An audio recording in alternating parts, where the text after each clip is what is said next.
Okay, so Northeast, it's very conveniently clubbed into Northeast, little realizing that every state, in that Northeast, there are 8 states together. So you can imagine we're talking about the might and the power and diversity of 8 states together by just very conveniently saying Northeast.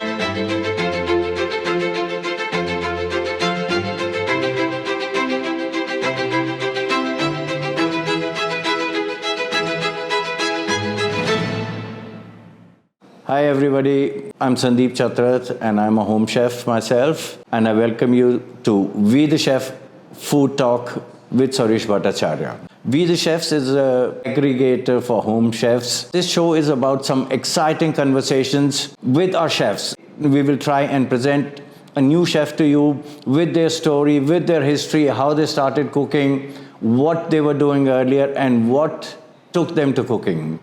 In today's edition of Food Talk with Sourish, I have a very special friend. She shares the screen space with me. Her name is Hoihnu Hauzel.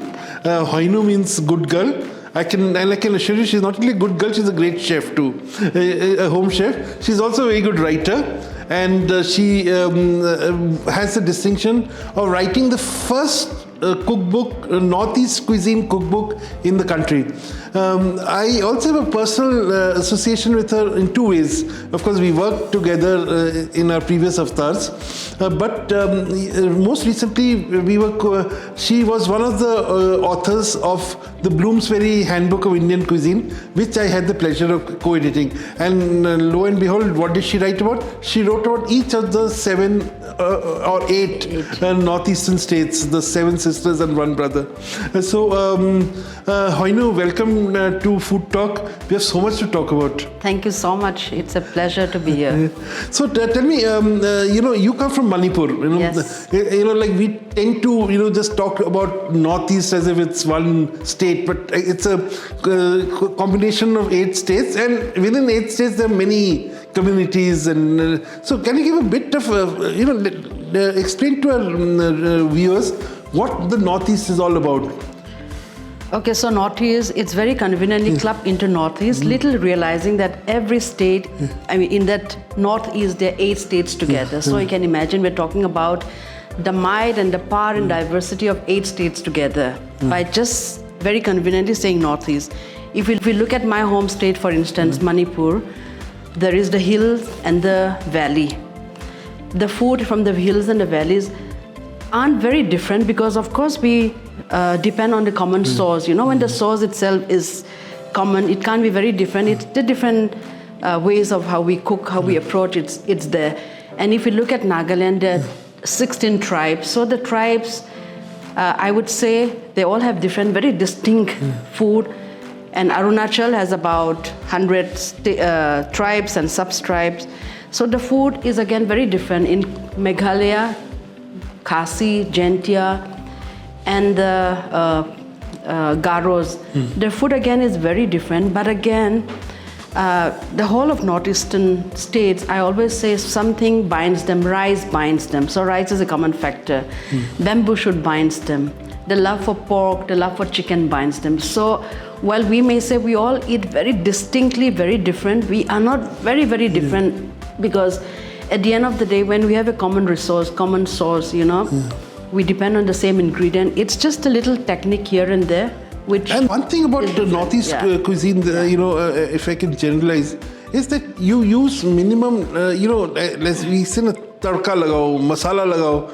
Both are alien to your cuisine. You believe in the keeping the nature untouched. Yeah, absolutely. So I always say everywhere that the food of Northeast is very reflective of the people.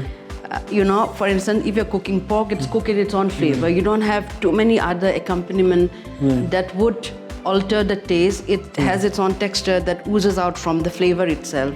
So similarly, the people they are what you get. They are what you see, There aren't too many technique that would change or that would devoid of its, let's say, to drop away the flavor. For instance, the dish that we will be tasting later is pumpkin in all its splendor. The leaves, the pumpkin, the flower. Amazing. the soup- Again, simplicity. Yeah.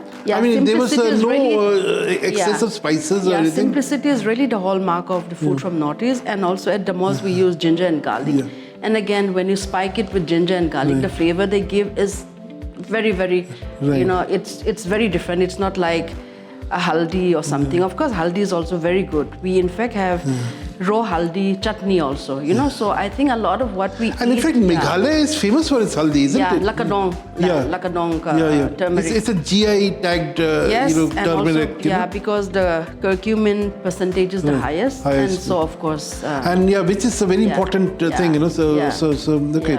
Yeah. Now, so you have these, like we talked about the haldi of Meghalaya. What about Manipur? Does it have something very distinctive, some product? Manipur. In fact, the vegetable markets in Manipur are full of, what do we say, medicine-laden greens. We have small chives, which I believe is very good for BP. And when people realized that it was good for BP, the price, I believe it just went up.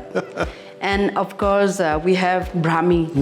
Brahmi is again very commonly found. Right. These are everyday staple, and our market is like a medical store. And Brahmi is so prized for its prized, and you don't even get quality. here, but it's just everywhere there, And even the passion fruit leaves, it's full of vitamin. People eat the fruit, but they don't eat the leaves. And we forget that Manipur is one of the leading producers of passion fruit in the country, or it is the only producer.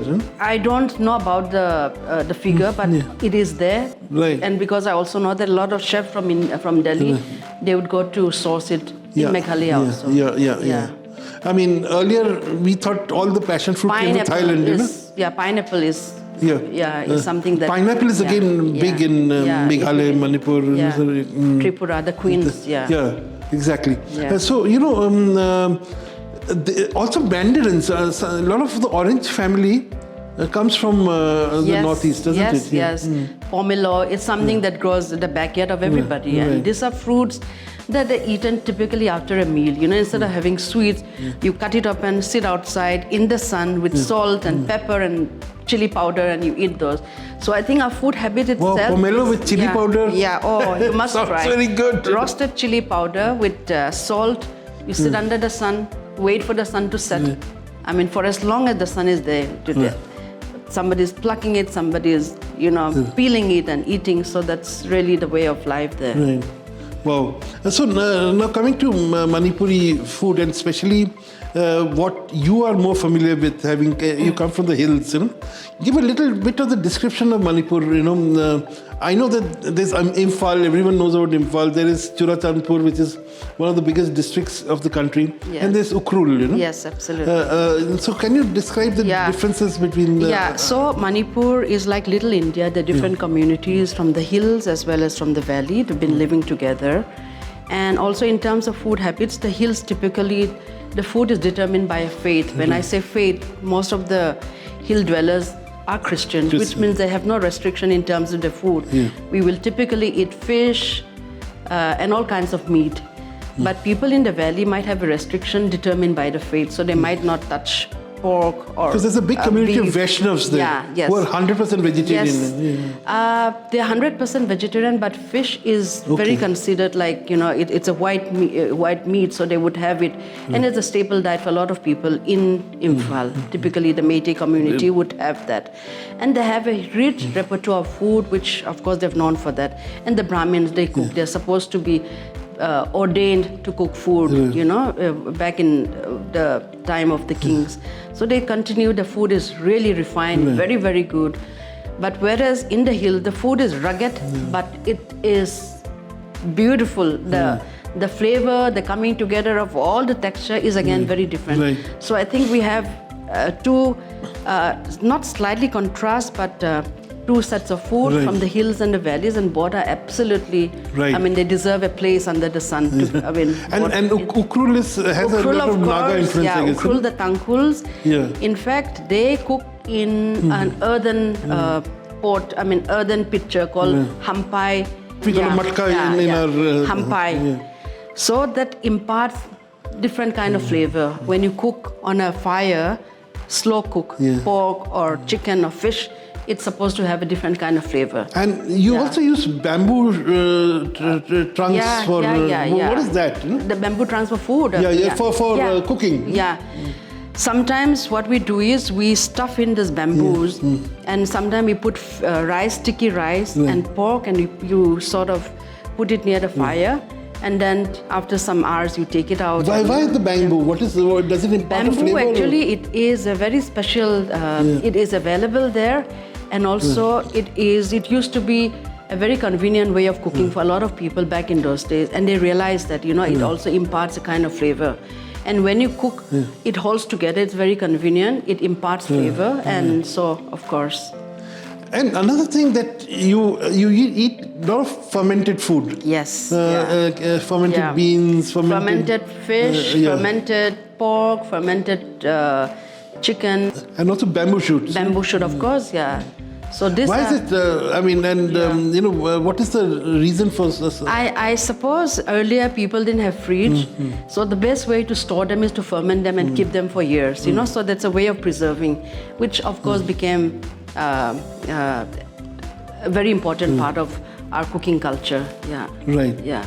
Oh, interesting. So now that we have established how it's different, the question now is smoked. Also, we must talk about. Yes, absolutely. Yeah. So you've got smoking, you've got fermenting, fermentation, absolutely, and you've got sun-dried. All the different sun-dried. See, smoking again, it's a technique which was born out of necessity. I must say that a lot of our food habits are determined by our environment and our needs and economic, condition of the place. Back in those days, there were no fridge. So how do you store? For instance, if people go on hunting and they have a lot of excess meat, they don't have fridge. So they would typically smoke it on the kitchen. It was so interesting, salt, because look, everyone once upon a time was talking about Noma, the famous Danish restaurant, and everyone was talking foraging. Foraging is as old as the hills. It is, absolutely. Manipur is concerned. Yeah. We always forage our food. And then fermenting, they talk about fermentation. We had this technique. So we had all the techniques which in fact, now the Nordic world is claiming to be theirs. But we had it all. We had it all. And we still have it. It's a part of what we started out to be. So it's very much ours. We started life with foraging food. We started life with, fermenting them, smoking them, all of those. Yeah. Right. Yeah. So, if you were to name, what would be the, say, 2 or 3 distinctive dishes one must have when one goes to Manipur? Of course, now there's a little Manipur in Humayunpur, which is next to my house, Safdarjung Enclave. That's in Delhi. But now people who do not live in Delhi or do not have the opportunity to come to Delhi often, maybe it may be a good idea for them to go to Manipur and check out. Do you have great restaurants which you'd recommend? Because you also you have a whole website dedicated to Northeast travel. So talk about your website, talk about places to check out in Manipur and the dishes you must have when you're in Imphal. Well, Northeast Odyssey is something I started. Northeast Odyssey. Yeah, Northeast Odyssey, as the name suggests, it means, journey to the Northeast.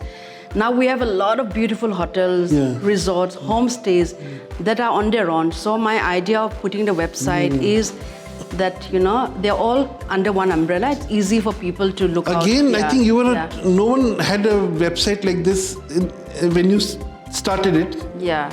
And she actually put Northeast hospitality sector on India's map. We didn't even know where to go and stay when we were if we were in Arunachal Pradesh, for instance. So this website has, if you go to the Arunachal page, it has all the hotels, resorts, similarly for all the other states. And it's a work in progress. We continue to do because new hotels almost every week. So we're updating the site, getting in touch, all of those. So people should go to Northeast, especially to Imphal. Now, once they land in Imphal, what do they do? Well, once they land in Imphal, they can spend time in Imphal itself. They can even go to the border town of Burma to have a really nice khao suey. And of course, you must go to some districts, go to Ukhrul, go to Churachandpur, get a flavor of the place. Churachandpur is also famous with pomelo, isn't it? Yes, absolutely. You'll find in every home in the backyard, every home has a tree. Right. Yeah. And okay, so that is, are there any restaurants there? Or, the best food is available only at people's homes? That is also by and large true, but Imphal also has a lot of good restaurants now. Right. Yeah. If you just, land and go around, the restaurants. Manipuri, serving Manipuri Yes, food? Absolutely. There are some. Okay. Yeah. Great. Okay. So now tell me, if you were to what should people order from you from We the Chefs? Well, I think the signature pork and bamboo shoot. It is. But how do you do it in Delhi? Where do you get the bamboo shoot? No, bamboo shoot. You do find them in INA market now because of connectivity. Northeast isn't so far away. We have 3-4 direct flights to all the places. There are people who get the supply fresh. Right. So you do get them in Munirka. Right. You do get them in INA market, fresh. Right. And pork, of course, there are people who get less farm-reared pork. So I think these are the two items that you could. So one is pork and bamboo shoot, and then black rice. And with black rice, you make that lovely kheer, pudding, Yes, you can make that. Yeah. And you can also make a sticky rice and stuff it with coconut, grated coconut and brown sugar. Right. Yeah, the gur. Yeah. In fact, it's interesting. I first discovered black rice years ago. Manipuri black rice. Yeah. When a chef actually, gave us sushi made with Manipuri black rice. And I was absolutely blown over. I mean, it was a great alternative to the sushi rice, and of course much cheaper, as the chef told us. Yeah, absolutely. A lot of ingredients that are there in the backyard. They're all good for a lot of Asian food. Right. Great. So you of course have given us a lot of information. I wish we could also. I mean, you have got for me a bottle of kiwi wine from Arunachal Pradesh. Yeah, from my friend's vineyard. Yeah. So Norfel from my friend's vineyard. Yes. So there's so much happening in the Northeast, and I think people like you are making us discover the place, in every possible way. Thank you. And I also got you tea from Orlung. Okay. Yeah. Again, Manipur. Urlong. Now, Urlong tea is from Meghalaya. It's one of my favorite. The kiwi wine, of course, there's a lady called Rita who produces the first kiwi wine maker. This one is not from her garden. This is from my friend Lakpa's garden. The vineyard. It's called the Norfel wine. So they have different kinds of wine. This is one of my favorite. They also have another one which I must tell him to send it to us, ginger and honey wine. Wow. Beautiful, really nice. It's smooth, it's soft. And the tea that I got for you is from Urlong Garden. Urlong is about 45 minutes drive from Shillong. I love it because of the strong story that the garden has. It was founded or started by a school teacher. Wow. He was directed to be a maths teacher in Urlong village. Right. But he found no student ever came. I mean, the attendance of the students were dwindling, and he wondered what happened. So he went to every home and found out that people were brewing wine. They were drunk and drunken brawls and all that took over the place, the village, and he had a vision that it's a very fertile soil, people should grow trees, tea. So imagine a man who started believing that people can, change their fate and fortune by growing tea. So he actually started this. He went from every home to home, pleaded with them and said that, listen, stop brewing wine. We need to change the fortune and we need to plant tea. And that's how the Oolong tea started. And Oolong must have transformed now, absolutely transformed. I went and met the guy. He's running. How old is he now? He would be in his 50s. Wow. And he's got a young daughter who runs around, who administers all of those things. And they work with SHOs. And it's an amazing story. And the tea, of course, is organic and it's beautiful. So that's my favorite. So I want you to taste that. Amazing. They've got white tea, they've got green tea, they've got... And you realize that the tea that you really get around in the tea tea bags Right. are really the remnant. Yeah, that's the dust, the tea dust. Yeah. So I don't have those anymore. I just get straight from the garden, and it just one leaf is also enough. You put it in hot water, it unflurs, and it just oozes out with the real flavor. Wow. Yeah. So this, today was really a journey of discovery for all of us. I mean, I hate to say that we know so little about this geographical area we just call Northeast India. I mean, it is a it's an agglomeration of cultures, people. Absolutely. It's a confluence of ideas. Yeah, ideas, food, There's so much. cultures. There's so much to be learned and discovered. So it's great that there are ambassadors like you promoting Northeast cuisine, and of course it was great to get your insights into Manipuri cuisine. Thank you, Hoihnu. I hope so we much. we never sat down and discussed Manipuri cuisine ever in our lives. will, yeah. we have done everything but discuss Manipuri food. So thank you so much. Thank you so much. A pleasure. Yeah. Thank you. Like, subscribe, and press the bell icon to motivate us to bring you many more such shows. Thank you so much.